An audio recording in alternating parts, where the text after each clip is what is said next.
An outnumbered co-host Kayleigh McEnany, along with Outkick founder Clay Travis, former Arkansas Governor Mike Huckabee. Mike, first, we want to know how Sarah's doing. She's in our thoughts, our prayers. She's a friend of the show. My understanding is she's doing very well. That spiked big time, a 40-year high. He claims the pandemic's over. I'd like to see the science behind that. He says, watch me. That's the problem. We've been watching him. And then not the first time, but the second time he screwed up the Taiwan answer. What the hell's going on here?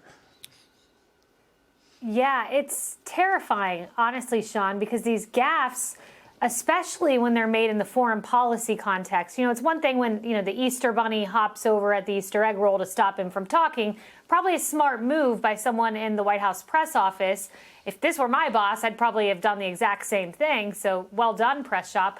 But it's another thing when it's messing up the doctrine of strategic ambiguity in Taiwan, which he's done once, not once, but twice. And an anonymous White House staffer has to go out and correct it. It's another thing when he's in a press briefing, giving his second ever press briefing ever, and he makes this remark about a minor incursion being one thing, and Jen Psaki has to put out a statement immediately when he's done, which means that in real time, she was probably drafting that statement in her office as the president of the United States was speaking, and then he suggested regime change in Russia from Vladimir Putin. All of these things could cause major, major international conflicts.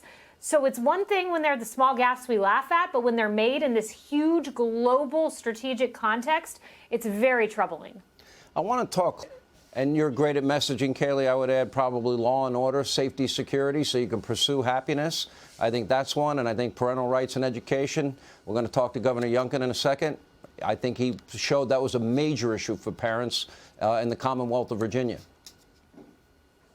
Bingo. Governor Youngkin, among those who considered critical race theory a big issue, 72% of them voted for Governor Youngkin. In fact, it was the Republican in Youngkin who was winning on education, which doesn't happen for our party, but it's happening now. I can tell you as a mom, Sean, I hear this all the time, whether I'm in New York, whether I'm in Florida, blue, red jurisdiction.